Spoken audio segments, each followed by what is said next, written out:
আলাইকুম। আজকে আমি আপনাদের সাথে নতুন একটি রেসিপি নিয়ে এসেছি। এটা হলো চিকেন বিরিয়ানি। এটা আমি কক মুরগি দিয়ে রান্না করব।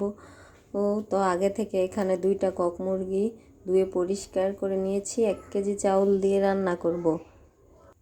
আর এখানে নিয়েছি রসুনের পেস্ট, পেঁয়াজের পেস্ট, আদার পেস্ট, টক দই, আর নিয়েছি সয়া সস, আর নিয়েছি কিছু স্পেশাল মশলা বাটা, যেটা দিলে আপনাদের বিরিয়ানি হবে একদম পারফেক্ট বাবুর্চিদের মতো।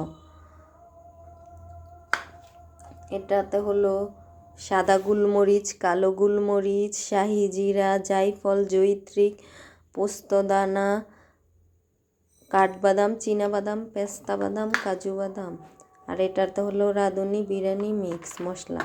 আর এটা টেস্টি সল। আর নিয়েছি অয়েল, আর নিয়েছি কাঁচামরিচ। এখানে নিয়েছি 1 কেজি চাষি চিনি গুঁড়া চাল। আপনারা যে কোনো ব্র্যান্ডের চাল নিতে পারেন, আর গড়ের চাউল হলে আরও বেশি ভালো হয়। তো চলুন আপনাদের দেখাই ঝটপটভাবে আমরা যদি কিছু রান্না করতে চাই, সেটাই হলো চিকেন বিরিয়ানি। তো আজকে কিভাবে আমি রান্না করি আপনারা আমার ভিডিও দেখতে থাকুন। চুলায় একটি কড়াই বসিয়ে দিয়েছি। কড়াইটা গরম হওয়ার জন্য আগুন দিয়ে দিলাম। গোস্তটা আমি আগে পুরো পারফেক্টভাবে কষিয়ে ঝরঝরে করে শুকনা ভুনা করে রান্না করে নেব। তার জন্য এখন আমি দিয়ে দিব কড়াইতে তেল। এখন তো মাংসটা ঝরঝরে ভুনা করব, তার জন্য আগে কড়াইতে আমি অল্প একটু তেল দিয়ে দিলাম। আপনারা কম বেশি বাড়িয়ে দিতে পারেন গোস্ত পরিমাপে অনুযায়ী। তেলটা গরম হয়ে গেছে। এবার দিয়ে দিব প্রথমেই 1 চামচ পেঁয়াজের পেস্ট,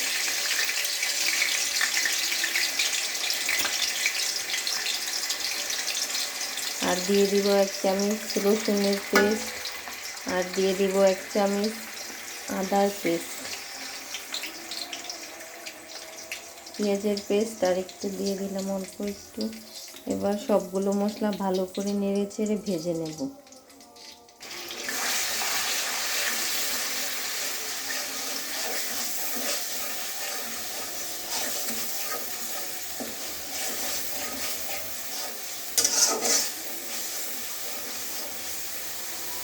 মশলায় যে ভালো করে তেলের সাথে ভেজে নিয়েছি, এবার দিয়ে দিব সামান্য পরিমাণ অল্প একটু পানি। এই যে অল্প একটু 1 কাপ পানি দিয়ে দিলাম মশলা কষানোর জন্য।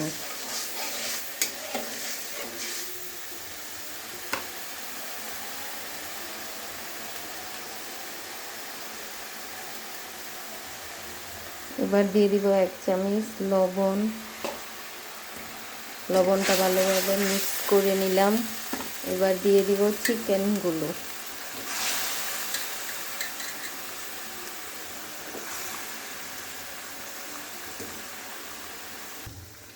একে একে সবগুলো চিকেন দিয়ে দিলাম। এবার ভালো করে নেড়ে চেড়ে ঢেকে দিব ঢাকনা দিয়ে।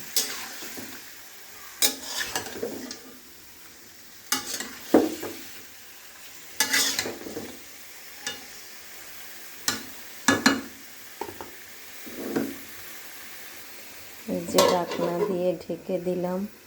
অপেক্ষা করি ভালোভাবে সিদ্ধ হওয়ার জন্য। দেখি চিকেনটার কি অবস্থা এখন।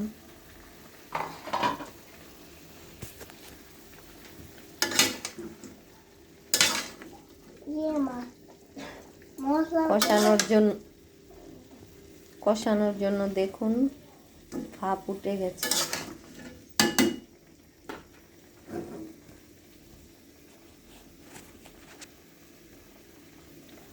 ঢাকনা দিয়ে ভালো করে আবারও ঢেকে দিচ্ছি।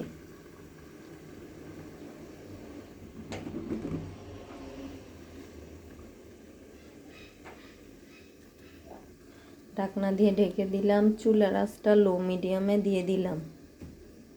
দেখি মাংসটার কি অবস্থা, গোস্তটা কষানো হয়েছে কিনা।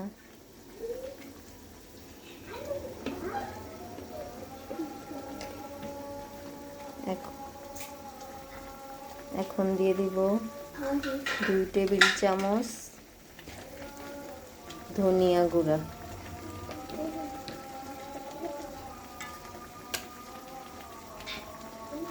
আর দিয়ে দিব জিরা গুঁড়া।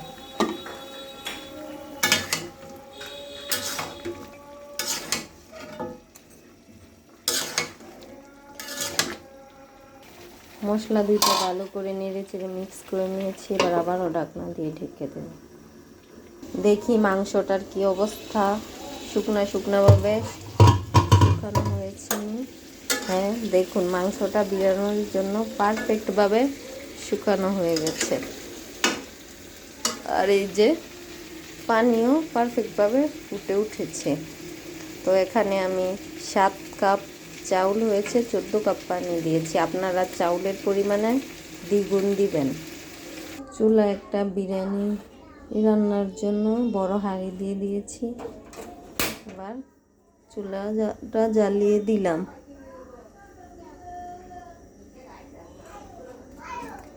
হাঁড়িটা গরম হয়েছে, এবার তেল দিয়ে দেব। তেল দিয়ে দিলাম। এই যে দেখুন, বিরিয়ানির মাঝে তেলটা একটু বেশি আর লবণটা পরিমাপ মতো না পড়লে বিরিয়ানির আসল টেস্ট আসে না, তাই আমি পরিমাপ মতো তেল দিয়ে দিয়েছি।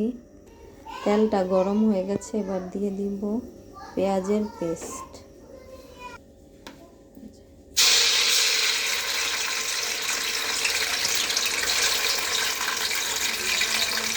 এখানে আমি 3 চামচ পেঁয়াজের পেস্ট দিয়ে দিয়েছি।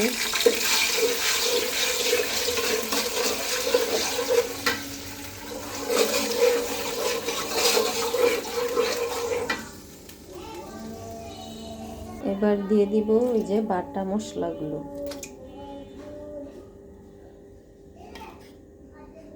এবার দিয়ে দিব টক দই।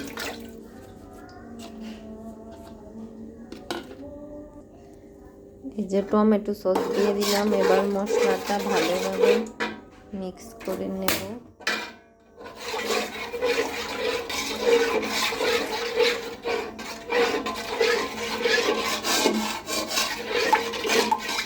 মশলা ভালো করে মিক্স করে নিয়েছি। এবার দিব চাল দিয়ে দিব। চালগুলো আমি আগে থেকে ধুয়ে ছেঁকে নিয়েছি।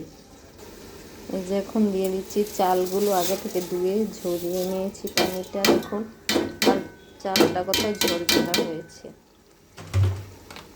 এখন ভেজে নেব।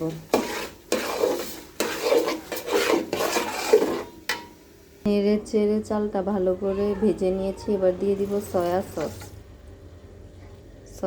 দিয়ে দিলাম। এবার দিয়ে দিব রাঁধুনি বিরিয়ানি মিক্স।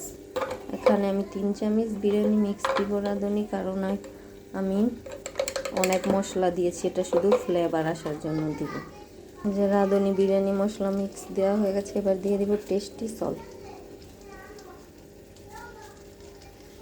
সল্ট দিয়ে দিলাম। এবার আবার চাউলের সাথে মশলাগুলো মিশিয়ে নেব। মশলা ভালো করে মিশিয়ে নিলাম। এবার দিয়ে দিয়েছি যে গোস্ত রান্না করে রেখেছি যেটা, ওটা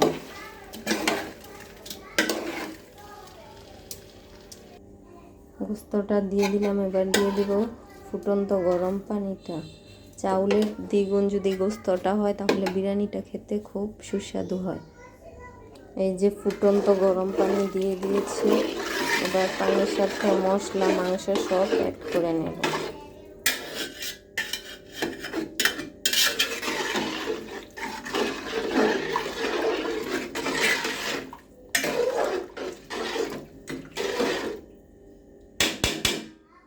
করে নিলাম। এবার ভাপ আসা পর্যন্ত অপেক্ষা করব। বিরিয়ানিতে পাক উঠে গেছে। এবার দিয়ে দিব 10-12টা কাঁচামরিচ দিয়ে ভালো করে নেড়ে চেড়ে দেব। দেখুন বিরিয়ানির পানি একদম শুকিয়ে গেছে। এবার আমি দমে দিয়ে দিব বিরিয়ানিটা।